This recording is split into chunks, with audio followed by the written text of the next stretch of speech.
자, 수요일 오프닝 벨 라이브 시작합니다. 9시 넘어가고 있는 그런 상황이고요. 오늘 삼성전자가 어떤 움직임을 보여줄지, 그리고 장 막판까지 그 움직임을 유지할지가 관건인 것 같습니다. 삼성전자 3% 넘게 오르면서 시작을 하고 있고요. 코스피가 0.75% 플러스로 시작을 하고 있습니다. 두 분 모셔보겠습니다. 수요일에는 염승환 이사님, 그리고 하창원 부부장님 모셔보겠습니다. 어서오세요. 안녕하십니까. 자, 뭐 장은 시작했지만 코멘트를 들어본다면 염승환 이사님도? 일단 이제 증시가 좀 강세 좀 출발했죠. 이제 미국 증시에 비해서 최근에 좀 부진했는데, 사실 그 이유가 저는 이제 그 반도체, 배터리, 바이오 이 세 개 업종이 못 가서라고 좀 생각을 하고 있거든요. 네. 사실 너무 부진했는데, 근데 어제부터 배터리랑 바이오가 살아났고, 이제 드디어 반도체. 반도체에선 좀 다르게 보셔야 될 게, 하이닉스는 이제 엔비디아랑 동행을 했지만 삼성전자는 전혀 못 갔잖아요. 근데 이제 삼성전자가 부활하기 시작했죠. 어쨌든 엔비디아 핵심은 그거예요. 엔비디아에 통과된 건 아니에요, 아직도. 통과는 아닌데, 그때 로이터에서 그때 보도가 잘못 나온 거죠. 어떻게 보면 네. 젠슨항은 테스트하고 있다고 지금 언급을 해버렸는데, 그래서 삼성전자 이제 다시 좀 부활하고 있고, 그러다 보니까 이제 삼성전자 오늘 좀 급등 나오면서 지수가 좀 강세 보이는데, 결국 이렇게 삼성전자가 움직이면 다른 종목들이 좀 못 갈 가능성은 높거든요. 그동안 좀 화려하게 시세냈던 그 기업들 있잖아요. 업종이나 이쪽은 좀 꺾일 가능성이 있고, 그다음 반대로 이제 못 올랐던 소외주들이 좀 반등하는 그런 흐름이 나올 것 같은데, 오늘도 보니까 이제 삼성전자 한 3% 올랐고, 거기에 또 어제부터 이제 2차 전지도 좀 반등하기 시작을 하고 있고요. 네. 그래서 오늘 코스피는 일단 삼성전자 효과로 좀 강세 흐름이 일단 잘 이어지고 있는 것 같습니다. 그리고 코스닥 같은 경우는 어제 2차 전지가 이제 오랜만에 좀 급등을 해줬는데, 네. 오늘도 에코프로 비행과 에코프로가 일단 좀 견조한 것 같고, 바이오는 확실히 그 알테오젠이 대장주잖아요. 어제도 신고가를 냈는데, 일단 오늘은 좀 빠지고 있지만 그래도 굉장히 보합권에서 견조한 것 같습니다. 그리고 오늘 이제 삼성향 그 반도체 기업들 괜찮은 것 같아요. 이제 대표 주자가 이오테크닉스 같은 경우 여기가 한 4%.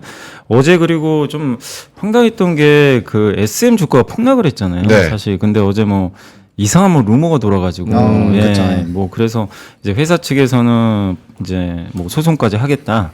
법적 책임까지 물겠다고 하는데, 이게 자꾸만 이게 업종이 잘 안 되다 보니까 좀 굉장히 안 좋은 루머들이 자꾸만 도는 것 같아요. 영향력도 그만큼 있어지고. 네, 근데 사실 그 뉴스가 뭐 사실이면 당연히 안 되겠지만 어쨌든 이제 그런 이제 루머가, 근데 그런 것들에 의해서 너무 막 휘둘립니다. 주가가 막 8%나 폭락을 하니까.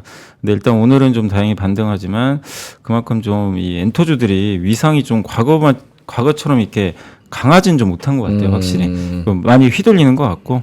그리고 오늘 어쨌든 이제 시장에서는 이 코스닥 쪽에서는 2차 전지랑 삼성향 반도체주들이 조금 여전히 좀, 그러니까 오늘은 좀 이끄는 그런 모습들이 오전에 일단은 좀 눈에 들어오는 좀 특징적인 부분인 것 같습니다. 알겠습니다. 삼성전자 3% 넘게 상승하고 있는데, 여기서 쏠림 현상이 나타날 수 있고, 그게 또 증시 전체로, 그리고 종목 수로는 또 부정적인 영향이 있을 수도 있다.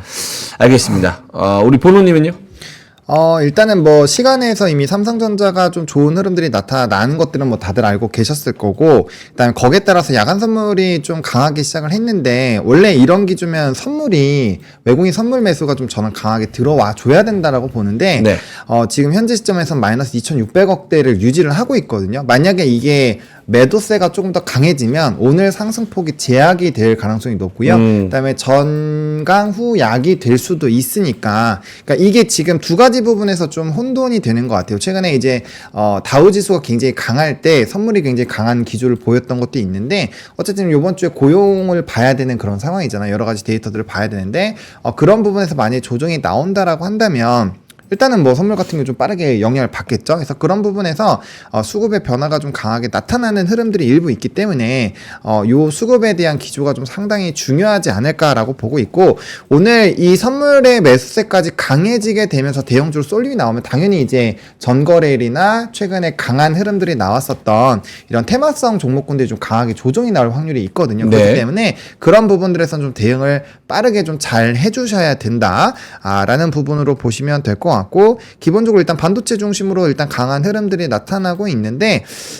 거기서 또 우리가 봐야 되는 거는 이제 또 최근에 외국인의 순매수가 굉장히 강했었던 산업군들에서의 반등 기조들을 좀 봐야 되거든요. 그렇기 때문에 뭐 오늘 방산이라든지 뭐 조선이라든지 뭐 3월 달부터 항상 상위 종목군들이 많이 올라왔었던 종목군들에서 일부 눌림이 강하게 나왔었던 종목군들에서 변화를 좀 면밀하게 보시면 좋을 것 같고, 아마 갖고 온 뉴스가 좀 동일해가지고 아마 여미사님이 소개를 해주실 것 같은데, 네. 어쨌든 2차전지 쪽에서 좀 뭔가 이제 터닝을 볼만한 내용들이 꽤 나와주고 있는 것 같거든요. 뭐 이따 잘 설명해 주실 것 같아서 저는 뭐 여기까지만 말씀드리는데, 그런 좀 바닥권에서 턴을 할 수 있는 산업군들에 대한 관심도 지금 시점에서는 조금 봐볼 필요가 있지 않나라는 생각도 일부 들고 있습니다. 네. 지금 뭐 코스피 지수가 삼성전자를 필두로 0.6% 정도 오르고 있고요. 코스닥은 0.5% 정도 플러스로 시작을 하고 있습니다. 역시나 오늘은 삼성전자 그리고 2차전지 이쪽이 지금 주도를 일단은 하고 있는 상황인 것 같고요. 오늘 석유 관련주들도 계속해서 좀 상승을 조금은 더 이어가고 있는 그런 상황이고, 거기다 플러스 HBM 쪽, 뭐 DI, PSK 홀딩스, 윈팩, 뭐 이런 종목들, 이오테크닉스 이런 종목들이 한 3%에서 한 10% 내외로 상승하고 있는 그런 상황이고, 해운도 오늘 플러스, CXL도 어느 정도 좀 올라주고 있는 그런 상황입니다. 여기 한미반도체는 왜 오르냐 이런 의견도 있는데 어떻습니까, 여미사님? 한미반도체 최근에 뭐 이제 하나 정밀기계인가요? 이제 그런 데서 이제 이제 진입한다라는 뭐 뉴스들이 자꾸 나오다 네. 보니까 이제 사실은 지금 SK하이닉스의 그 TC 본더라 그러죠. 그러니까 HBM 만드는 이 가장 핵심 장비 중에 하나죠. 요거 이제 거의 독점 납품을 하고 있는데, 이 균열이 좀 깨지는 거 아닌가, 이 우려가 좀 있었는데, 근데 최근에 또 곽동신 대표가 또 굉장히 많은 또 금액의 매수를 또 했더라고요. 장내 매수를 정말 꾸준히 하시더라고요. 옛날에 5만 원일 때도 많이 샀는데 지금 주가 13만 원, 14만 원 신경 안 쓰고 계속적으로 이제 자사주 매입을 하고 있거든요. 그러니까 이제 그런 것들이 한미반도체 좀 자신감의 표현 아닌가, 이렇게 좀 보고 있는 것 같고, 그리고 어쨌든 또 한미반도체가 삼성이도 납품할 수도 있다라는 뭐 얘기들도 많이 나오곤 있는데, 네. 그건 뭐 확인을 해봐야 되겠지만, 결국 한미반도체가 뭐 마이크론이라든가 삼성 이런 것들을 넘어서 이제 더 고객사가 확장이 된다면 그런 부분들도 어쨌든 이제 주가에는 좀 녹아들 수 있겠죠. 다만 이제 우리가 염두에 둘 거는 어쨌든 그 한미반도체는 하이닉스랑 이제 동조가 되는 네네. 그런 이제 기업이니까, 결국 오늘은 하이닉스가 좀 빠지고 있잖아요. 삼성이 이제 HBM에 이제 들어갈 가능성이 높고, 젠슨항 CEO의 발언의 핵심은 하이닉스가 독점하길 원치 않아요.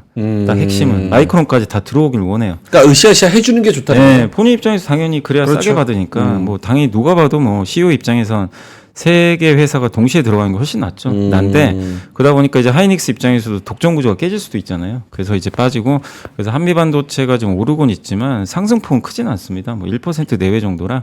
그래서 한미반도체 최근에 이제 여러 이슈 때문에 좀 빠졌던 데 따른 약간의 그 매수로 올라가는 거지, 기본적으로는 이제 엔비디아 하이닉스랑 같이 가기 때문에 네. 이 하이닉스가 좀 힘을 낼 때까지는 또 한미도 약간 제 생각엔 그냥 좀 제한적으로 움직이지 않을까, 이렇게 판단을 하고 있습니다. 알겠습니다. 삼성전자 2.5% 오르고 있고 하이닉스는 1.5% 반대로 빠지고 있는 그런 상황입니다. 오늘 반도체 소부장들이 분위기가 나쁘지 않은 것 같습니다. 네, 네. 아무래도 이제 기대감이 높아지는 게 좀 핵심이죠. 그러니까 젠슨항 입에서 어쨌든 직접적인 거론이 나왔다라는 점, 그래서 이 기대감이 완전 좀 소멸되는 방향으로 가고 있었잖아요. 근데 그 불씨를 일단은 살려놨다라는 점에서 그럼 어떠한 부분으로도 결과는 나오긴 나오겠다. 과정이 쉽지는 않겠지만 그게 결과가 나온다라는 생각을 갖고 보는 거랑 아예 안 나올 수도 있다라는 관점으로 보는 거랑은 저는 하늘과 땅 차이라고 그렇죠, 보거든요. 그렇죠. 그렇기 때문에 거기에 따라서 그렇게 된다면 이제 그게 삼성전자가 강해지면은 요 논리는 한미반도체가 이번에 빠진 거랑 비슷한 논리로 하이닉스에 적용이 되는 거죠. 하이닉스가 독점을 하고 있었던 그런 상황에서 삼성이라는 덩치 큰 친구가 탁 들어온다고 한다면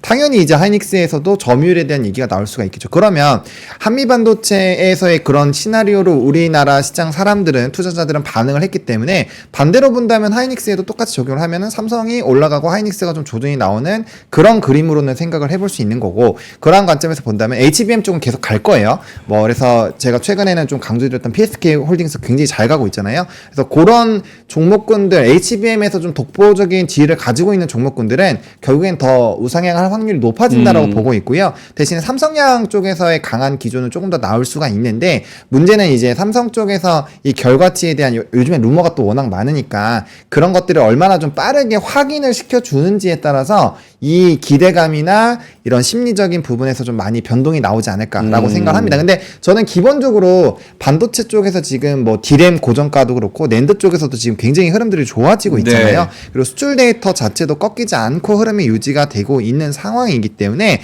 일단은 저는 2분기 실적 발표 쪽으로 가면 갈수록 반도체 대형주에 대한 기대감은 저는 조금 더 높아지지 않을까라고 생각을 합니다. 그래서 만약에 대외 변수로 인해서 뭐 예를 들면 이제 매크로적인 부분들이나 뭐 금리에 대한 불안감들로 인해서 억지적으로 좀 끌려 내려가는 흐름들이 나타난다라고 한다면 저는 오히려 이럴 때 좀 분할 매수 관점으로 보시는 게 맞지 않을까라고 생각을 하고 있고 뭐 네. 가격 밴드는 기본적으로 이전부터 계속 말씀을 드렸으니까 그 부분을 참고하셔가지고 대응을 해주시면 좋지 않을까라는 생각입니다. 알겠습니다. 오늘 코스피 코스닥에서 전체적으로 2차 전지가 크게 주도를 하고 있는 그런 모습입니다. 코스피 대형주 쪽에서는 에코프로, 머티, 포스코 DX 이쪽이 한 2%에서 3% 정도 오르고 있는 그런 상황이고 또 게임주도 분위기가 나쁘지는 않습니다. 넷마블하고 NC소프트가 2% 정도 플러스로 시작을 하고 있는 그런 상황입니다. 코스닥도 역시나 마찬가지로 코스닥 대형주 상위 중에서 PNT가 7.8%,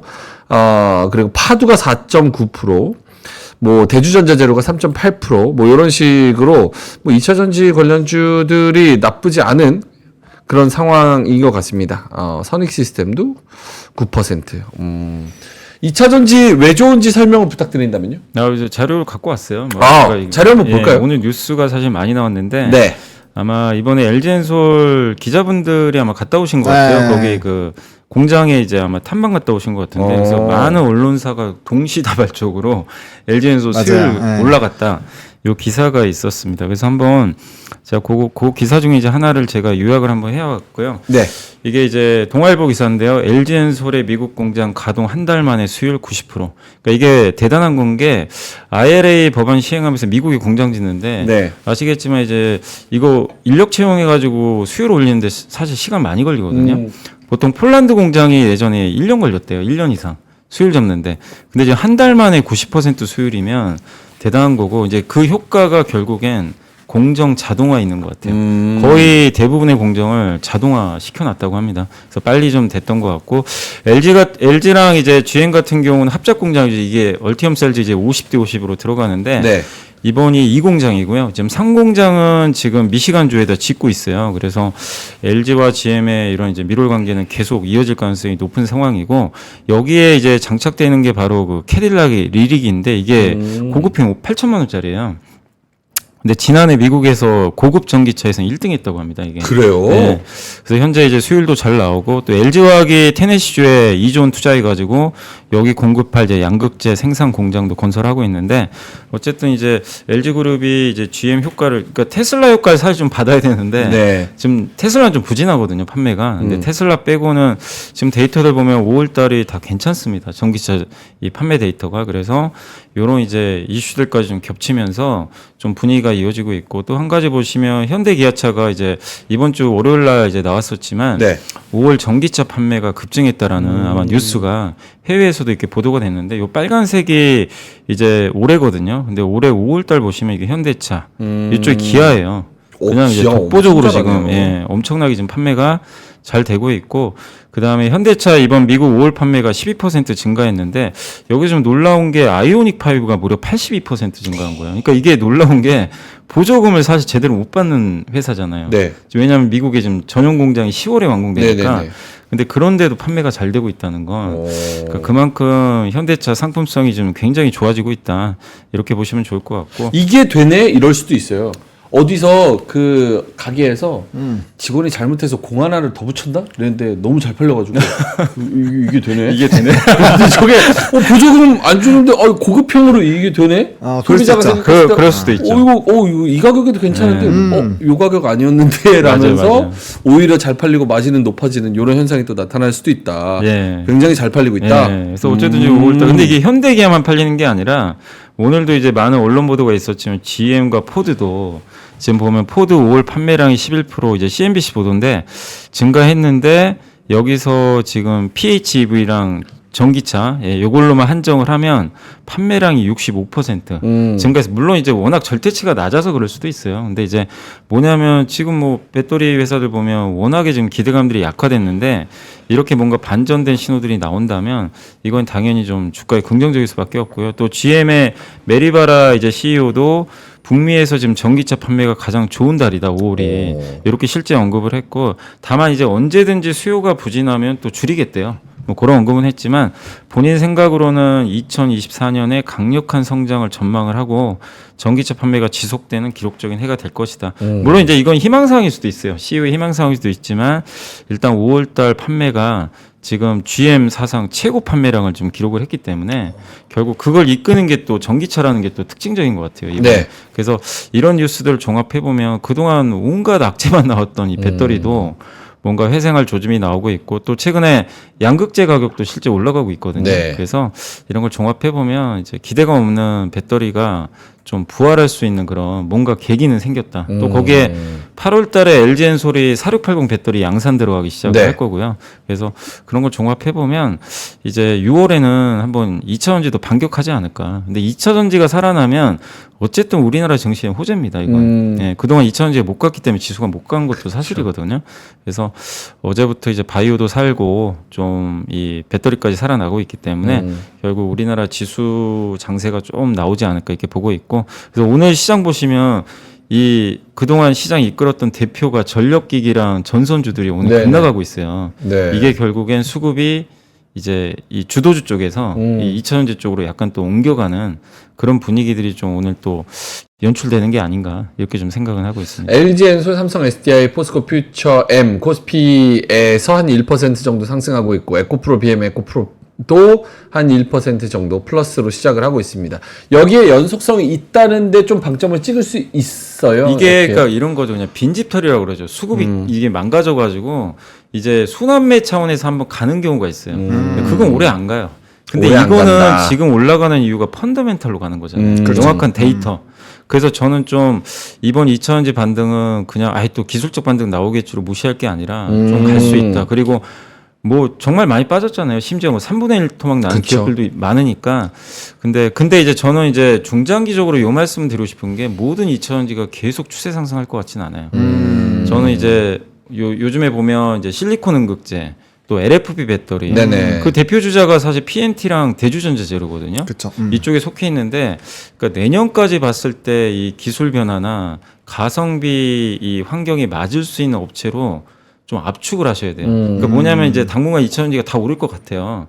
그때 좀 옥석을 가리셔서 정리할 건 정리하시고 올라갈 때 대신에 내년까지 정말 좀 좋아질 기술력을 갖고 있는 기업, 좀 독점력 있는 걸로 갈아타셔야 되는 거 아닌가. 저는 그렇게 좀 보고 있습니다. 그래서 또 4680 배터리도 시작을 할 거고. 네. 그러니까 결국 2차 전지 얼마나 공부를 열심히 했냐가 저는 수익률을 좀 결정짓지 않을까. 어허. 이렇게 좀 생각을 하고 있습니다. 알겠습니다. 2차 전지 관련돼서 펀더멘털리 긍정적인 뉴스들이 나오고 그게 또 주가로 지금 영향을 끼치고 있기 때문에 6월 달에 오히려 이쪽을 좀 바라보면 어떨까라는 하지만 차별적으로 가는 종목만 갈 것이다. 예. 알겠습니다. 변압기 얘기가 나와서 우리 보노님한테 꼭 물어봐야겠습니다. 지금 뭐 LS 일렉트릭도 그렇고요. HD 현대 일렉트릭도 한 7%, 5% 뭐 요 정도로 지금 떨어지고 있는 상황입니다. 그래서 채팅에도 변압기 관련해서 의견을 물어보시는 분들이 많은데 어떻게 답변을 해 주실런지. 네, 일단은 이 부분에 대해서는 여러분들은 기억을 못 하시겠지만 저는 최근에 계속 말씀을 드려왔었거든요. 주봉과 월봉상, 특히나 월봉상에 대한 이격이 너무나도 많이 벌어져 있기 때문에 추가 상승이 굉장히 부담이 되는 위치다 라는 부분들을 좀 말씀을 드렸습니다. 그래서 산업적으로 문제가 있다라기보다는 이거는 이제 제가 제 채널에서도 정말 오랜 기간 동안 그 매일 영상으로도 좀 남겼었고요. 우리가 3% 오프닝 벨, 클로징 벨에서도 제가 자주 언급드렸거든요. 주봉과 월봉상 이격이 너무 많이 벌어져 있다. 이 얘기가 뭐냐면, 이거 좀 화면 좀 보여주세요. 네. 에코프로로 좀 설명을 드릴게요.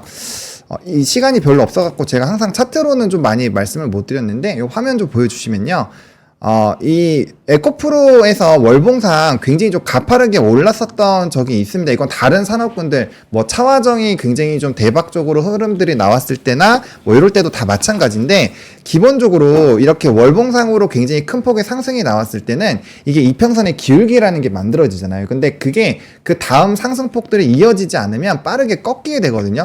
과거에 차화정 차트 다 켜셔도 되고, 뭐 이제 대장 흐름을 보였었던 어떠한 산업군들 켜셔도 다 마찬가지예요. 그래서 지금 에코프로 같은 경우도 여기서 뻥하고 터지고 나서 이 이격이 굉장히 많이 벌어진 상황에서 이렇게 올라가게 되면은 월봉상으로 이 기준점이 유지가 되려면 상승폭이 그 다음번에도 좀 나타나줘야 되거든요. 근데 이 지금 변압기 쪽은 이게 조금 더 가팔랐어요. 아시겠지만 올라갔었던 그 폭 자체가 굉장히 크기 때문에 이 이제 월봉상, 이 월봉이 없었다라는 가정을 본다면 이 기울기가 유지가 되려면 나머지 달마다 여기에서 올라갔을 때 이 평균치에 대한 수익률이 유지가 돼야 되는데, 그렇게 되려면 주가가 지금보다도 굉장히 더 많이 올라가야 되거든요. 네. 근데 이렇게 고점 라인에서 어느 정도 PPI나 이런 것들도 좀 결과치가 나온 상황에서 또 주가가 굉장히 고점인 상황에서 계속적으로 그렇게 유지가 되기 어렵기 때문에 상승폭이 일부 둔화가 됐을 때부터 제가 주봉상이나 월봉상으로의 좀 이격이 많이 벌어져 있으니까 변동성에 굉장히 주의를 하셔야 된다라고 제가 많이 언급을 드렸거든요.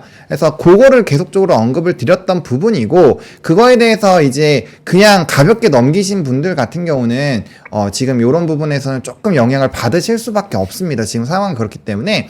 근데 이게 산업적으로 끝났냐, 그렇게는 생각하지 않아요. 산업적으로는 여전히 이렇게 룸은 상당히 남아있다라고 생각하지만, 이 우리나라 주식상에서 이렇게 월봉상으로 이렇게 막 3달, 4달 동안 연속적으로 올라가서 갔던 산업이 하나도 없습니다. 미국장에서는 있는데 우리나라에서는 없어요. 그렇기 때문에 이게 기관과 외국인의 플레이가 같이 들어가기 때문에 그런 흐름들이 나올 수가 없거든요. 그렇기 때문에 그런 단기 변동성은 나올 수 있다고 보고 있고요. 대신에 이전 산업 사이클로 본다고 한다면 6년 동안의 산업 사이클이 있었기 때문에 지금 2년 차예요. 그래서 상승률은 충분히 좀 남아 있다라고는 생각을 하는데, 아마 단기 눌림이 좀 일부 강하게 나온 다음에 또 플레이들을 좀 보시는 게 맞지 않을까라고 생각을 하고 있습니다. 기술적인 부분에 있어서 뭐 본질적으로 바뀌지는 않았지만 기술적으로 좀 부담되는 구간이기도 하기 때문에, 그러면 지금 만약에 들고 계신 분들은 만약에 뭐 어떤 결정을 하든 아직까지도 내가 들고 있다. 네네. 물론 아마도 지금 차트를 봤을 때 대부분의 분들은 수익권이지 않을까라는 그렇죠. 생각이에요. 그런 분들은 어떻게 할까요? 지금이라도? 일단은 저는 지금이라도 일단 한 번은 수익 실현을 해주셔야 된다고 생각합니다. 왜냐면 이게 LS 같은 경우는 20선을 한 번도 깨지 않았던 라인을 깼거든요. 제가 좀 흘려 들으셨을 수도 있지만 제가 좀 강조를 했었던 게, 고점이 그 많이 올라간 종목일수록 한 번도 깨지 않던 이평선을 깨면 저는 반드시 수익 실현을 하셔라 라고 계속 강조를 드렸습니다. 그래서 거기서 대응이 필요하다라고 보고 있고요. 오늘 캔들 자체가 굉장히 크기 때문에 뭐 일부 되돌림은 나올 수 있지만, 오래전부터 끌고 가셔가, 제가 이거 10만원 때부터 말씀을 드렸잖아요. 그래서 그렇게 끌고 가셨던 분들은 한 번 정도는 꼭 수익 실현을 해 주시고 그 다음에 다시 한번 눌림을 잡으시는 게 맞지 않을까라고 생각을 합니다. 왜냐면 이게 많이 떨어졌기 때문에 단기적으로 많이 올라오겠지라는 생각으로 들어가기 시작을 하면은 나를 이렇게 한번 살려줬었던 기억 때문에 그 적은 확률에 대한 이런 강한 임팩트가 오거든요. 그래서 수익을 많이 놓칠 수가 있어요. 그렇기 때문에 이런 상황이 됐을 때는 한번 끊어줬다가 다시 반등이 나올 때 들어가는 한이 있더라도 지금 시점에서는 한 번씩 끊어주시는 게 제가 봤을 때는 나쁘지 않다. 산업적으로는 여전히 상승력은 나올 수 있지만 기술적으로 부담적인 부분들은 좀 강조를 드렸기 때문에 그 부분에서 좀 잘 확인을 해주시면 좋을 것 같습니다. 저는 최고점 라인 부분에서 비중 조절 굉장히 강하게 많이 말씀을 드렸어요. 네. 뭔가 억울한 표정인데. 네, 아니 왜냐면 채팅을. 왜냐면 네. 아마 아실 거, 제 채널에 있으신 분들 제가 그럼요. 최고점 라인부터 진짜 영상 매일 찍으면서 많이 말씀을 드렸기 때문에. 그쪽에는 진짜 진심이었어요. 전기 네. 쪽에는 변압기, 전력 설비 이쪽은 네네. 피카츄보다 형이 훨씬 나았어요. 네벌루 주머니님께서 보노보노 변압기 그동안 수고 많았어. 이제 좀 쉬어도 됨. 새로운 아이템 찾아보자. 이렇게 새로운 아이템 한번 찾아주세요. 제가 이따 다시 돌아와가지고 이야기 좀 해볼게요. 자, 9시 24분 지나고 있습니다.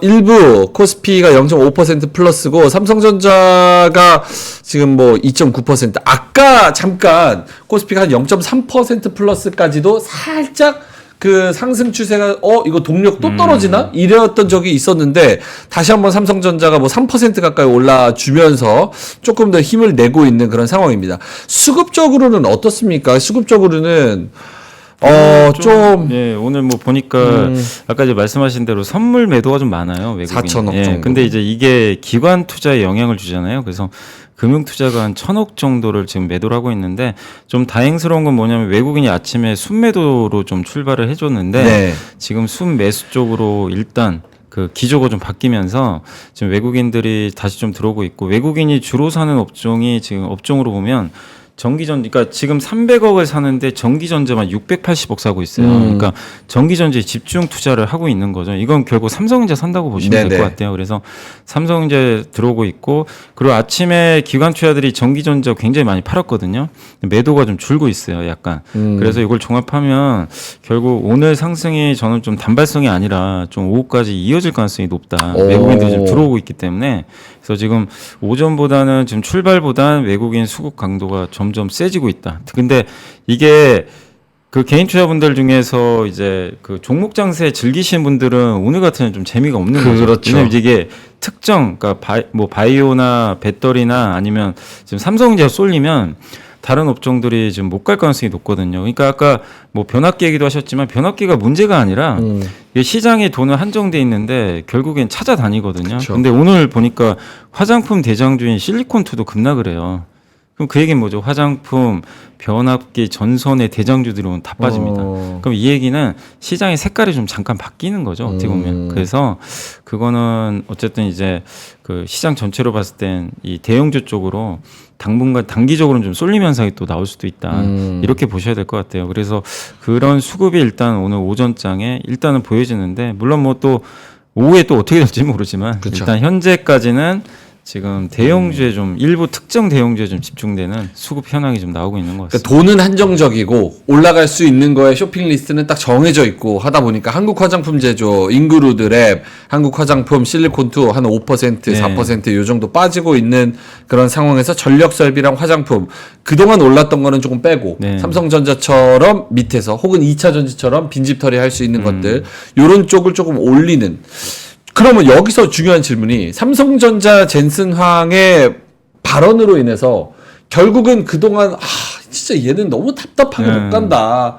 뭐 루머도 있고 언플도 하는 것 같고 얘네가 본질이 뭔지도 모르겠고 이런 부분에서 어느 정도 좀 갈증이 해소되는 분기점이라고 봐도 괜찮습니까? 그러니까 이게 극명하게 하이닉스랑 차이가 벌어져 버렸잖아요. 네. 근데 둘 다 원래 같이 가고 같이 빠져야 정상이잖아요. 옛날로 보면. 근데 그 이유는 결국 엔비디아의 공급이 안 됐던 거고.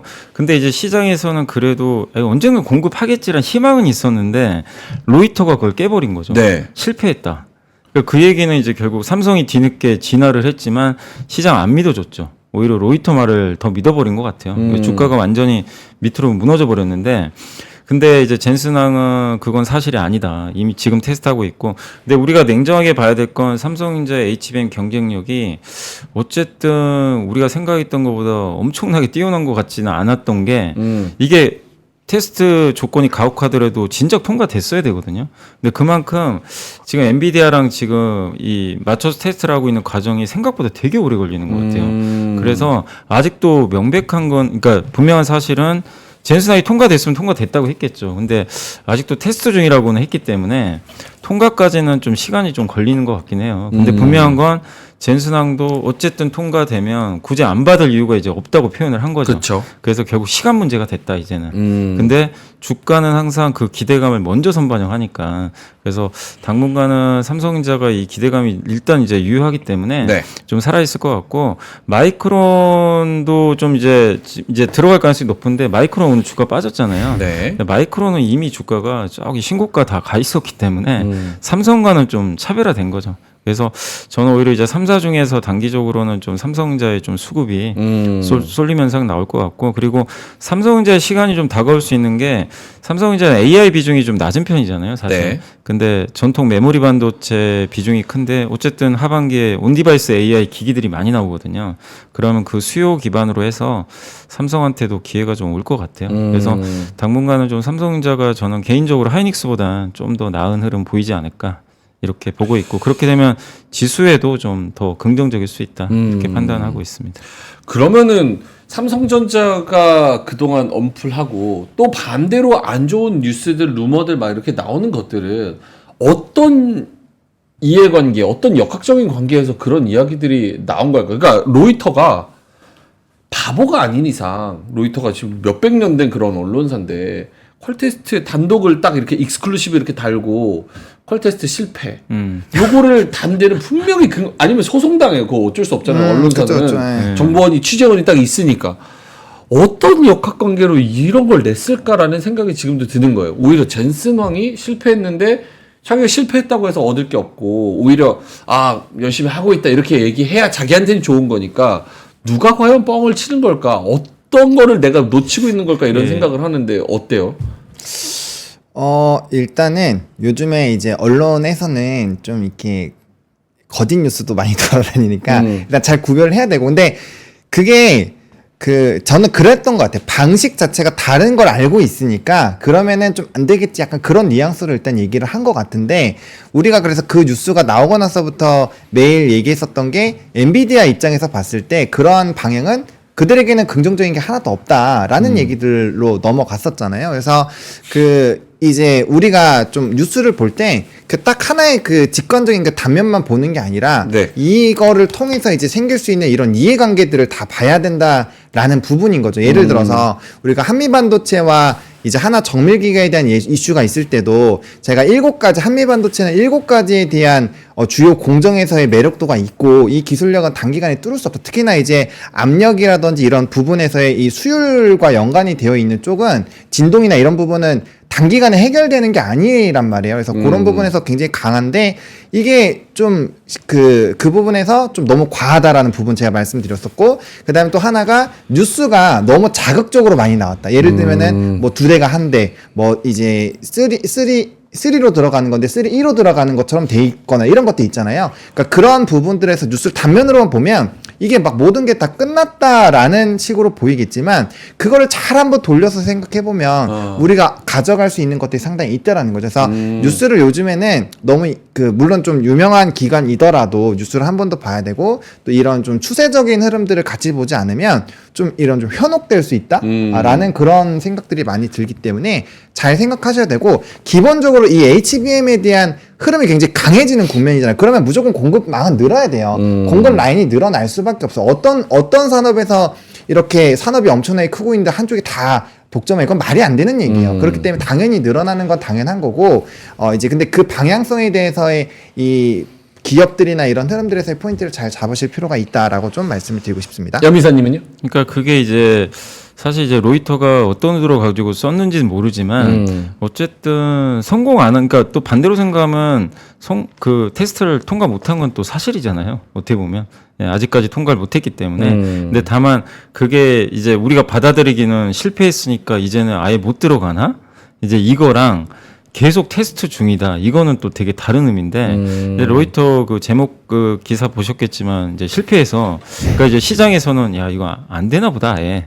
이렇게 좀 받아들였던 것 같아요. 근데 어쨌든 젠슨 왕이 이제 그걸 진화를 해줬고, 그리고 이 테스트 과정이라는 게 사실 뭐 하이닉스 거 쓰다가 지금 삼성전자 것도 들어와야 되는데 그게 그냥 이 HBM 같은 게 맞춤형이다 보니까 네. 완전히 똑같은 제품들이 아니거든요. 어떻게 보면 이제 엔비디아에 맞춰줘야 되고 공정도 달라요. 만드는 방법도.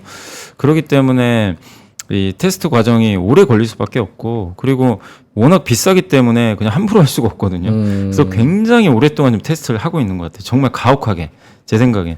그래서 지금 그런 것들이 좀 자꾸 지연되다 보니까 좀 확대 이 좀 안 좋은 쪽으로, 그러니까 주가 안 좋을 때는 뭐 끝도 없이 안 좋은 뉴스만 나오잖아요.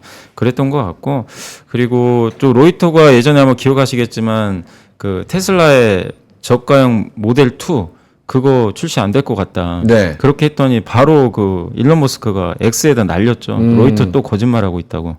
바로 써버렸거든요. 네, 그러니까 이제 일론 머스크도 좀 화가 많이 났던 것 같아요. 당시에는. 근데 결국엔 저가형 전기차 또 내년에 내는다고 했잖아요. 그러니까 그렇죠. 참 우리가 무조건 언론 보도가 이게 아니다 이건 아닌데 언론 보도에 그런 제목만 보고 투자해서는 안 될 것 같고 제목을 보시고 항상 그 밑에 어제도 사실 딱 그 삼성전자 뉴스로는 마치 HBM 통과된 것 같은 뉴스가 딱 뜬 거예요. 그래서 맞아요. 제목은 그랬어요. 근데 읽어보면 통과된 게 아니에요, 사실은. 그러니까 시간에서 잠깐 뭐 상한가도 갔다 온 것 같더라고요. 네, 시간에 잠깐 네. 상한가 갔다가. 네.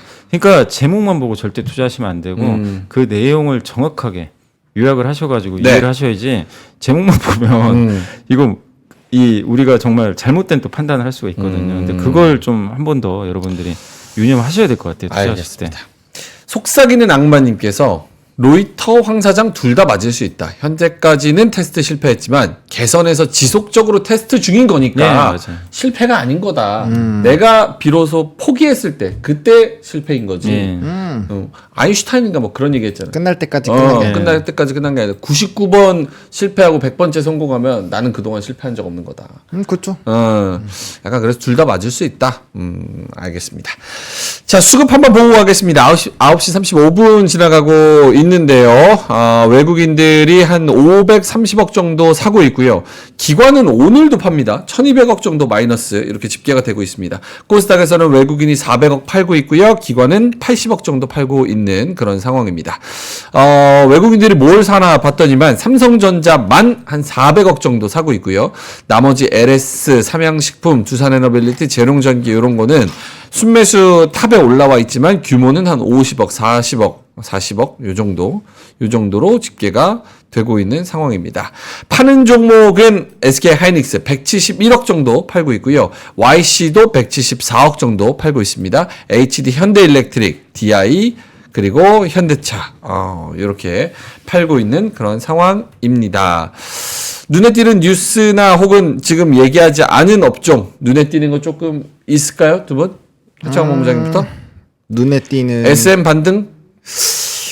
글쎄요. 근데 저는 뭐 지금은 2차 전지 쪽이 계속 강해지는 부분을 조금 더 생각을 해봐야 될 것 같아요. 네. 그러니까 이제 앞에서도 그런 뉴스들 잘 얘기해 주셨지만, 그러니까 아마 기억나실 거예요. 제가 올해 1월 1일부터 5월 달까지 기관의 매수가 가장 높은 게 2차 전지 쪽에서 쫙 포진이 많이 되어 있다라는 부분에서 말씀을 드렸는데, 그건 이제 준비를 좀 하고 있었던 것 같아요. 그들이 그냥 사지는 않거든요. 그렇기 때문에 한 번 정도의 변동성이 나올 수 있기는 한데, 그게 양극재에 대한 이런 반등, 그다음 현대차에서 자동차 잘 파는 거, 그다음에 앞서 얘기해 주셨던 그런 수율 관련된 부분들, 요런 얘기들이 있고, 그 다음에 제가 그걸 한번 고민을 해봤거든요. PMT라는 종목이 목표 주가가 굉장히 높게 나왔잖아요. 근데 거기가 원래는 국내 고객사를 좀 중심으로 하던 게 해외에 대한 길을 뚫었기 때문에 밸류에 대한 이런 저평가를 받을 필요가 없다가 내용이에요. 근데 반대로 생각해보면 국내 공급사를 제외한 다른 쪽에서 만약 업황이 계속 안 좋은 상황이 유지가 된다라고 한다면 이게 공급 라인이 다른 데가 뚫려도 네. 똑같이 안 좋아야 되잖아요. 근데 다른 데 뚫렸다고 해서 이게 밸류가 리레이팅이 될 정도면 밖에서의 기준은 굉장히 강하고 있었다라는 걸로도 해석이 될 수 있거든요. 네. 그러니까 그렇게 봐서 주가가 탄력적으로 움직이는 이러한 각각의 요소들이 어떻게 보면은 2차 전지에 대한 이런 반등에 대한 시그널들을 계속 주고 있었던 것이 아닐까라는 생각도 일부예요. 근데 지금 저는 이전처럼 이게 추세적으로 확실히 딱 하고 다 무조건 대세 상승이야 이거는 아니라고 생각을 하지만 적어도 지금 시점에서 이전 박스권 라인 정도까지는 한 번 정도는 가격대가 높아지는 요인으로는 될 수 있지 않을까? 왜냐하면 전기차 판매량도 그렇고 수율도 공장에 대한 가동률도 이게 90%나 나온다는 거는 수요가 있기 때문에 공장이 돌아간다라고 이해를 해보실 수 있잖아요. 그러면 이게 상황이 너무 안 좋고 하면 공장이 돌아갈 리가 없는데 돌아간다라는 부분의 포인트를 본다면 이게 어쨌든 상황들이 일부 좋아지고는 있다라는 식으로 인식을 할 수 있다라는 거예요. 그러면 2차 전지는 올해 초도 그랬고 작년 하반기에도 그렇고 좋아질 거다. 반도체랑 비슷한 상황으로 가고 있다고 봐요. 반도체도 요번에 수출 데이터가 좋아지기 전까지만 하더라도 3년 내내 매년 내년엔 좋아질 거예요. 내년 2분기부터는 좋아질 거예요. 이거 3번 했거든요. 네. 그러다가 올라온 것처럼 2차 전지도 그렇게 상승하는 것들을 여러 가지 부분에 좀 나오고 있는 이게 가시적이진 않아서 좀 그런 것들을 찾아나가는 그런 과정이지 않을까? 오케이. 라는 부분으로도 해석을 한번 해볼 수 있지 않을까 싶어요. 변압기 팔고 2차 전지 사자. 아니 그거는 아니지만 공부를 한번 해보자라는 거죠. 네. 사자라는 얘기 아니고 아니, 공부를 한번 정색하고 해보자. 그렇게 받으면 제가 민망하잖아요. 그래서 한번 공부를 해볼 필요는 있을 것 같다. 네네네. 제니리 님이 주린이 멋 모르고 처음에 방송만 듣고 사서 손실이었다. 근데 이제는 방송 보고 자료도 찾고 뉴스도 보면서 하니까 수익이 좀 나네요. 이렇게 말씀은 해주셔서 저희가 그 방향성에 있어서 너무 좋은 방향성이어서 너무 감사하다는 말씀을 좀 드리도록 하겠습니다. 물처럼님께서 2차 전지는 기술적 반등 포인트에다가 지금 내러티브가 좀 더해진 모양새여서 네. 조금 좋은 포인트인 것 같다. 하지만 또 이게 수급이 어떻게 될지 또 매크로가 어떻게 되면은 또 이게 거기 먼저 또 두들겨 때릴지도 모르는 상황이기 때문에 일단 공부를 좀 해보면서 사시더라도 분할로 찬찬히 쳐다보면서 그렇게 하시면 좋을 것 이게 같습니다. 그러니까 제일 아쉬운 게 여기서 이제 테슬라까지 전기차 판매가 늘면요 불을 아마 땡길 것 같은데 아쉬운 게 지금 다 좋아요. 전기차 판매가 테슬라만 안 좋아요. 근데 테슬라가 대장주잖아요. 그러니까 테슬라의 데이터가 어느 때보다 이 지속성을 좀 저는 좌우하지 않을까 이렇게 좀 판단을 하고 있습니다. 알겠습니다. JM님께서 왜 한전과 한국석유 중에서 진짜 천연가스 유전 호재가 어딘지 증권사는 분석을 왜 안 하고 있나요? 빨리 해주세요. 공식적인 루트의 전문가 패널들도 같이요. 이렇게 말씀하시는데 어때요? 아, 이번에 광고 말씀하시는 거죠? 대왕고래. 예. 근데 그게 일단 상업적으로 입증이 좀 돼야 되거든요. 근데 내년 상반기에 나오는데 지금 일단 이제 테마성으로 한번 좀 주가들이 움직였잖아요. 벌써 뭐 한국가스공사. 이제 과거에 동해가스전 사례가 있는데 그런 보고서들은 실제 많이 나와 있습니다. 이제 그 내용 나오자마자 많은 애널리스트분들이 보고서도 썼고. 네. 근데 이제 거기서 핵심은 결국 그 동해가스전 1 개발해서 지금은 이제 생산이 종료됐는데 당시에 1조 원 들여가지고 2조 원 벌었어요. 그래서 꽤 수익을 많이 냈는데 당시에 이제 그걸 주도했던 게 그 한국가스공사가 그걸 팔았잖아요. 판매를 했기 때문에 아마 이번에도 지금 석유보다는 가스가 훨씬 많이 매장된 걸로 지금 나와 있기 때문에 그걸 보면은 가스공사가 이제 그걸 보면 또 이번에도 수혜를 받을 가능성 분명히 높은데 우리가 투자할 때 주의해야 될 건 뭐냐면은 이게 그러니까 시추에서 그게 성공할 확률은 20%밖에 안 되고 일본도 예전에 그쪽 조사했다 결국 상업성 없어서 물러난 걸로 알고 있거든요. 그리고 이게 개발이 돼도 2035년에 상업 생산이 들어가요. 네. 너무 멀리 있어요. 그래서 우리가 수혜주 찾기가 좀 만만치는 않다. 그리고 이번에 뭐 조선주들, 뭐 피팅 회사들도 얘기가 나오는데 그들도 수혜주가 될 수 있어요. 왜냐하면 바다에서 시추도 해야 되고 그렇죠. 또 그게 개발이 되면 이제 PNG 방식으로 파이프 연결해 가지고 우리나라에 연결을 할 텐데 근데 이 모든 것들의 과정은 이게 상업성이 있어야 된다는 판단이 나와야 돼요. 그렇죠. 그게 제일 중요하죠. 근데 사실. 주가는 벌써 마치 작년에 초전도치처럼 그냥 움직여 버린 거예요. 그러니까 아직은 검증이 안 됐는데 이걸 가지고 우리가 투자 아이디어를 확산시켜가지고 이거 무조건 된다. 이것도 저는 위험한 생각으로 보거든요. 그렇죠. 그래서 검증될 때까지는 누구도 알 수 없습니다. 저는 이제 대한민국 국민이니까 당연히 되면 좋죠. 그렇죠. 예, 뭐 우리 이제 중동국가 되는 거잖아요. 뭐 지금 세대들 평생 먹고 살 수도 있다고 하는데 어쨌든 뭐 2,200조가 넘는 돈이니까 만약에 최대치 되면 얼마나 좋습니까 기분이. 근데 투자는 그렇게 하시면 안 되거든요. 그렇죠. 투자는 냉정하게 하셔야죠. 그래서 아직은 몇 번의 이 시추 작업이 끝나야 되기 때문에 그냥 지금은 저는 개인적으로 그냥 테마주로만 보셔야 된다 이렇게 말씀드리고 싶어요. 딱 우리나라 석유 굉장히 많이 딱 발견했다. 상업성 있다. 나오고 동시에 와 이거 초전도체 또 진짜였다. 예. 와 이게 진짜 난리 나는 거죠 진짜. 개발했다. 그럼 이제 우리나라 G1 되는 거예요. G1. G1. 환율 1달러당 0.5원 이렇게 되는 겁니다. 예. 어마어마하게 물론 그렇게 되면 좋지만 너무 좋죠. 그렇다고 뭐 우리가 주식을 투자를 그렇게 할 수는 없잖아요. 투자는 그렇게 하시면 특히나 오늘 한국 앵커 유전 요게 또 이제 마이너스 기록하고 있거든요. 마이너스 5%. 무슨 뭐 대성에너지도 하락하고 있고 한국가스공사, 뭐 동양철관, 한국석유 요런 거는 오름세 유지 중이지만 요런 떨어지는 종목도 지금 벌써 나오고 있기 때문에 혹시나 이거 보시는 분들이 저는 그거 투자할 거라고 생각하지는 않지만 물어보시니까 혹시나 요거 하시는 분들은 좀 조심하시라고 이렇게 말씀을 좀 드리도록 하겠습니다. 자, 그러면 코스피 다시 한번 좀 볼까요? 상승세가 계속 유지는 되고 있네요. 0.7% 정도 2679선에서 상승세 유지하고 있고 코스닥은 좀 빠집니다. 0.07% 약보합권에서 845포인트. 오늘 우리가 좀 후반까지 갈수록 좀 전략을 세워야 된다면 어떤 이야기를 해주시고 싶으신지. 저는 이제 여기 하나 또 자료 가져왔는데 네. 요새 또 지난 이제 주말에 제가 깜짝 놀랐던 게 이제 주말에 좀 정리했던 자료인데 이번에 미국 임상종합학회에서 좋은 뉴스들이 갑자기 나오기 시작했잖아요. 네. 그래서 이제 유한양행도 막 주가 급등하고 그랬는데 결국엔 이번에 유한양행이 이제 얼마 안 남았습니다. 8월달에 FDA 승인이 좀 임박해 있는 상황인데 그거 앞두고 이번에 레이저티니 플러스 아미반타마 이제 이게 결국엔 그 폐암 치료제잖아요. 이 폐암 치료제를 지금 아미반타막 같은 경우는 얀센 걸로 알고 있는데 정맥 주사 방식으로 들어가는데 이거를 그 SC 그러니까 피하 주사 방식으로 임상을 했더니 그냥 이거는 그 안정성에 문제만 없으면 사실은 우리가 훨씬 편리하니까 이걸 쓰면 되는데 오히려 임상 효능까지도 입증이 됐어요. 더 좋아져 버렸죠. 그래서 베스트 오브 아스코로 선정이 됐는데 결국 이게 그러니까 오늘 2차 전지도 마찬가지인데 바이오도 최근에 굉장히 좀 부진했잖아요. 네. 뭔가 계기가 있어야 돼요. 뭔가 좀 임팩트 있는 뉴스들이 쏟아져야 주가가 움직이는데 저는 그게 이미 주말에 나와버렸다. 그리고 어제 이제 알테오젠이 움직여버렸죠. 네. 그래서 바이오 쪽도 봐야 되고 또 거기에 결정타가 최근에 미국 고용이 좀 오늘도 미국의 채용 공고가 많이 좀 예상보다 안 좋더라고요. 네네. 근데 금리가 꺾이기 시작합니다.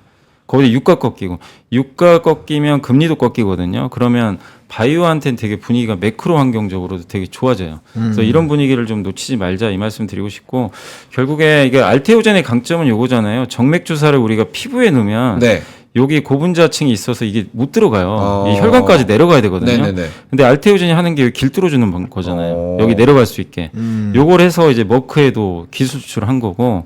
근데 요거 이제 임상 3상인 결과가 또 올해 9월 달에 또 나온다고 하니까 결국 우리나라 기업들이 정말 글로벌 기업들로 지금 가고 있는데 그래서 저는 뭐 이 기업들을 이게 추천한 게 아니라 바이오 헬스케어가 이제 좋아지려면 이 기업들이 다 잘 돼야 돼요. 그러니까 가장 첫 번째 타자 중에 하나가 ST팜이 아마 다음 주로 알고 있는데 6월 16일 날 그 제론의 혈액암 치료제 있거든요. 네. 이메텔스테트인데 여기에 이제 원료 의약품을 공급하는 회사예요. 근데 이 회사 제품이 만약에 FDA 승인을 받는다면 한번 임팩트가 있을 것 같고 또 8월 달에 유한양행 8월 22일로 알고 있습니다. 아까 말씀드린 폐암 치료제 그다음에 HK 이노엔도 역류성 식도염 치료제 임상 3상 결과가 아마 하반기 정도에 나올 것 같고 알테오젠이 9월 23일 날 여기 임상이 끝나거든요. 그래서 이제 이런 굵직한 임상들 결과가 잘 나오면 당연히 바이오가 또 한 번에 시세를 좀 보여주겠죠. 그래서 이 코스닥한테도 상당히 중요한데 어쨌든 매크로나 아스코에서는 좋은 결과들이 나왔다. 다만 이제 이들이 다 성공할지는 알 수가 없잖아요. 그렇죠. 우리가 모르는 거니까 그래서 이런 스케줄들을 잘 체크하셔가지고 바이오 쪽도 한번 좀 계속 우리가 좀 잘 관심을 갖고 지켜보자 이렇게 좀 말씀을 드리고 싶습니다. 알겠습니다. 바이오를 바라보시는 분들은 기대감을 가지고 여러 가지 재료를 찾아서 또 많이 바라보시더라고요. 그래서 이 코스닥 쪽에서 코스피 쪽에서 특정 종목들 이런 거를 재료를 잘 선별하시면 좋을 것 같다. 본호님도 어떻게 뭐 전략 이야기 하시겠어요? 아니면 자료 갈까요? 네, 자료로 갈까요? 네. 신문지 한번 가보겠습니다. 신문지 보기 전에 네. 요거 오늘 저는 채권을 꼭 하셨으면 좋겠다라는 좋아요. 얘기를 하고 싶어가지고 일단은 지금 증시 상황이 조금 부담스러운 부분인데 이게 제가 매일매일 그 국채 수익률을 이렇게 기록으로 남겨놓거든요. 근데 최근 3거래일 동안에 미국의 국채 수익률이 굉장히 많이 가파르게 떨어지고 있어요. 네. 그래서 지금 이제 미국 국채 뭐 대표적으로 TLT라든지 뭐 조금 이제 이 트레이딩 관점으로 접근하시면 이 TMF라고 3배짜리가 있는데 이제 그런 것들의 주가 움직임들이 꽤 많이 올라온 상황이거든요. 근데 지금 시점에서는 충분히 이 뭐 경기 불안이나 이런 흐름들이 있겠지만 지금 그러니까 제가 이전에는 그 미국 채를 사라고 말씀을 드렸잖아요. 채권 금리가 높을 때는 그거는 이제 장외 채권이라든지 뭐 조금 루트가 있으시다면 집주로 하시면 되는데 그거 말고 제가 지금 말씀드린 거는 ETF예요. 그러니까 이거는 국채 수익률이 떨어지면 거기에 따라서 주가의 가치가 높아지는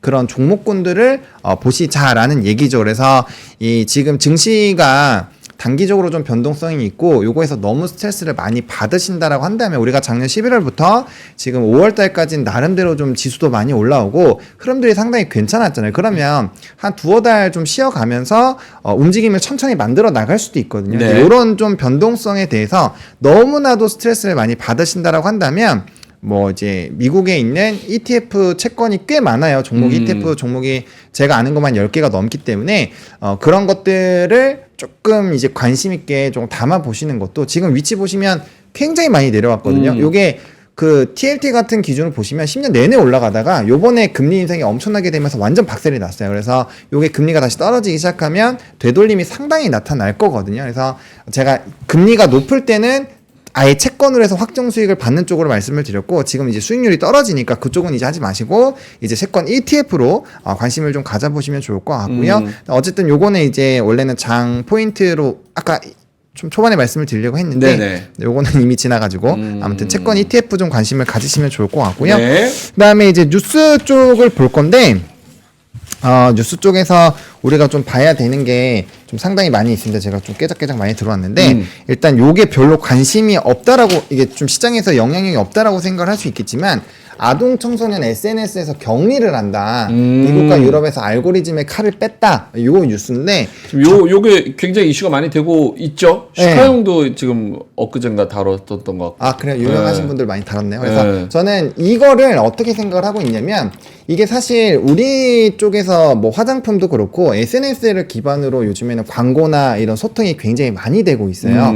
그리고 우리도 다 청소년기를 넘어왔지만 어떤 특정한 문화나 이런 이제 유행을 만드는 건 거의 다 10대 후반, 뭐 정말 이제 조금 더 한숨 쳐주면 20대 초반에서의 다 승부가 나오거든요. 근데 그들이 가장 많이 하는 게 이런 건데, 요즘에는 10대 후반도 조금 느리다고 해요. 10대 중반? 여기가 많이 만드는데 지금 딱 그 나이가 걸려요. 그래서 좀 어린 친구들에서의 이런 알고리즘 패턴을 좀 막는 방향이 나온다라는 거는, 요게 이제 SNS 채널에 대한 매력도가 상당히 많이 바뀔 수 있다라는 거고, 그럼 기존의 광고 라인이나 유통 쪽에서의 흐름을 많이 만들어냈었던 요 라인이 다른 쪽으로 옮겨갈 수도 있다라는 얘기거든요. 요거는 어떻게 보면 광고나 이제 산업 쪽에 대해서는 굉장히 큰 지각 변동을 만들어낼 수 있는 요인이기 때문에, 이게 어떻게 해결이 되는지 여러분들이 좀 같이 고민을 해보시면 좋겠다라고 보시면 좋을 것 같아요. SNS 사실은 사람과 사람을 이어준다라는 좀 긍정적인 그런 의미에서 시작을 했는데, 지금은 약간 허세와 여러 가지 좀 부정적인 영향을 끼치는 장으로 또 맞습니다. 전락하기는 했지만 어쨌든 그런 이 움직임들이 좀 나오고 있다는 거. 네. 그리고요. 그래 이게 신문이 더 근데 많아. ASMR 좋네. 저 신문지 소리가 약간 안정감을 주네. 그래요? 좋은데요. 그래서 네. 이거는 아까 이제 여미사님이 말씀해주신 요 뉴스니까 요런 거 체크해 보시고, 그 다음에 바로 뒤에 요 현대차에서 차 많이 판 거 내용 나오니까 연계해서 보시면 좀 좋을 것 같고요. 네. 그 다음에 이제 이 AI에 대한 AI. 통신 쪽에서의 이런 연결성이 굉장히 많이 높아지고 있는 상황이거든요. 그러니까 결국에는 아직까지 통신업체들은 우리가 5G에서의 좀 믿음이 많이 떨어지다 보니까 관심을 많이 안 갖고 있는데, 어쨌든 이게 되기 위해서는 저궤도 위성이나 이런 통신 쪽이 뒷받침이 되어줘야 된다라는 말이죠. 그렇기 때문에 위성이나 이런 통신 쪽에서 누가 이길지는 잘 모르겠어요. 근데 둘 중에 어떤 거 하나는 이길 겁니다. 좀 수급이 집중되는 산업군이 분명 생길 거예요. 그래서 이런 변화 흐름들을 좀 잘 체크를 해보시면 좋을 것 같습니다. KT가 마이크로소프트랑 동맹 맺어서 AI에서 할 게 뭐가 있어요? 뭐가 있지? 뭐 LLM 관련된 부분에서 뭐 이렇게 한다고 기사에 나와 있는데, 저도 기사 봤는데 잘 모르겠어요. 안 읽었어요. 제목만 읽으면 읽었어요. 밑줄 여기 보시면 밑줄도 첫 번째 두 문장만 밑줄 치고. 왜냐면 이해가 잘 되면 밑줄을 걸고요. 이해가 잘 안 되면 밑줄 안 거예요. 오케이. 다시 읽어야 되니까. 동맹 맺었다는 게 중요한 거죠. 어깨동무하고 그게 중요한 거지. 악수하고 우리 할 거야. 화이팅하고 실패하는 게 어디 있습니까? 계속 하는 거죠. 네. 이런 게 중요하다. 기본적으로 안 읽으면 뉴스를 안 갖고 옵니다. 네, 오케이. AI까지. 네. 별 뉴스도 아닌 것 같은데. KT, MS랑 제가 그래요? 이렇게 해야지 하고 여기 동그라미 표시까지 해놨잖아요. 그래요? 그럼 KT 사요 지금? 에이, 그렇게 접근하면 안 되니까. 그것도 아니고. 다만 이제 SK텔레콤은 자기가 AI를 하고 있잖아요. 하고 있으니까 이제 KT도 LG 플러스도 고민이 있겠죠. 근데 이제 합작사를 좀 선택한 거 아닌가. 그렇게 좀 생각이 드는데, 뭐 마이크로소프트 입장이 좋죠. 당연히. 그렇죠. 예. 요즘 그것도 있잖아요. A-라고 통화한 거 다 그냥 텍스트로 기록을 해줘가지고 통화 요약해 주는 거. 오. 통화 만약에 번호님이랑 1시간 정도 통화했어요. 업무에 대해서. 그럼 그 텍스트로 어차피 다 기록이 남아요. 그거 소송할 때 많이 쓰는 거 아니에요? 그러고 그거를 이제 요약해서 신문 기사 요약하는 것처럼 요약해서 핵심만 딱 해가지고 주고. AI가 대단합니다. 너무 좋다. 그럼 보고 그냥 읽은 다음에 전화한 그렇죠. 척 한 다음에 요약해달라고 하면 되겠다. 그래도 되고. 요즘은 진짜 근데 이제는 보안이나 이런 것들도 좀 많이 한번 크게 주목을 받을 때가 됐는데, 왜냐면 개인정보로 이제 AI 만들어야 되니까 사실은 뭐 애플도 그래서 강점이 있는 거잖아요. 우리 개인 정보가 다 녹아 있는 게 이제 애플의 클라우드 같은데 뭐 그런 게 녹아 있으니까 애플이 AI 만들면 개인 비서가 나온다라는 그 논리로 가는 건데, 그러면 이제 보안 이슈나 개인 정보에 대한 그런 것도 사이버 보안 이런 것도 좀 뜰만한데. 근데 그게 우리나라에서는 큰 의미가 없고요. 그 네. 보안 쪽으로, 보안이나 클라우드는 우리나라에서는 크게 인정을 못 받는 것 같아요. 사실 뭐 삼성 SDS나 이런 쪽이 굉장히 잘하고 있기는 한데, 특히나 보안은 우리나라가 좀 취약하다라고 인식을 하는 것 같아서, 만약에 보안주를 하실 거면은 저는 그냥 단연 미국 중에 있는 ETF를 담으시는 게 훨씬 더 나을 것 같다라는 생각이 있습니다. 알겠습니다. 9시 55분 지나가고 있어서 두 분 다 가고 싶어 하시는 것 같아가지고 빨리 끝내야 될 것 같습니다. 옆에서 그런 느낌들이, 전 눈칫밥으로 먹고 사니까 느낌들이 쟤 왜 안 끝내지? 약간 이런 눈치가 좀 있어가지고 마지막으로 좀 보면서 끝내도록 하겠습니다. 지금 코스피가 0.64% 상승 추세 계속 유지를 하고 있는데 조금 더 힘을 내줬으면 좋겠다는 느낌이 들고요. 코스닥은 아까의 하락폭 대비 조금 줄긴 했습니다. 0.1% 마이너스 844포인트 이렇게 기록을 하고 있습니다. 삼성전자는 상승 추세 그대로 유지하나요? 2.8%, 2.7%, 77,300원 정도 계속해서 플러스로 진행이 되고 있는 상황입니다. 이따가 3시 20분에 클로징벨에서 뵐 때는 많은 분들이 좀 웃을 수 있도록, 그리고 상승 종목도 조금 더 늘도록 이렇게 좀 기대를 하면서 저희는 이만 물러가도록 하겠고요. 뒤에 맛동산 있습니다. 맛동산 내용은 부업하면서 이거 잘못하면 퇴사당합니다.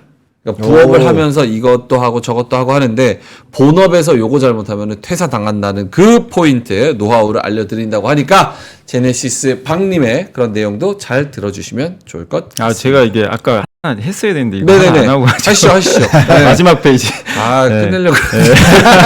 죄송합니다. 네, 가시죠. 네. 네, 마지막 페이지. 네, 마지막 페이지는 이제 그거 이제 시장 얘기인데 결국엔 저는 이제 국제유가 급락이 굉장히 크다고 보고 있어요. 국제유가 급락 중요하죠. 국제유가 급락할 때 한국 시장이 나빴던 경우가 별로 없거든요, 사실. 그래서 결국엔 이번에 수요가 좀 약화된다는 얘기도 있지만 결국 오펙이 좀 균열된 것 같아요. 그래서 어쨌든 우리 한국 경제 입장에서는 굉장히 좋은 뉴스가 나온 거고, 결국에 미국의 고용도 좀 적절히 둔화되고 유가 떨어지면 결국 뭐죠? 금리 하락으로 귀결이 되고, 그리고 최근에 중국 지표들 살아나잖아요. 어제도 뭐 부양책 세게 나온다는 얘기가 나온 것처럼 이것들은 결국 매크로 환경을 되게 좋게 만드는 요인들이에요. 그래서 우리나라 시장 전 뭐 좀 너무 걱정하지 말자, 좀 부진했지만 이렇게 보시면 되겠고, 업종으로는 결국 BBB가 다시 부활할 것 같아요. 반도체는 삼성전자 좀 부활하고 있고, 배터리 바이오가 너무 좀 부진했는데 이들이 살아나면 결국 코스피 지수는 좀 상승할 가능성이 저는 높다고 보거든요. 그래서 결국 근데 이렇게 되면 종목 장세가 좀 힘들어져요. 이들로 오늘도 보니까 배터리가 지금 급등하기 시작하잖아요. 네. 지금. 그러니까 그거는 염두를 해두셔야 돼요. 근데 여기서 또 기회가 또 생기겠죠. 아까 뭐 변압기나 화장품이 너무 올랐잖아요. 근데 또 그걸 놓치신 분들은 또 적절하게 기회가 또 생길 수도 있으니까 네.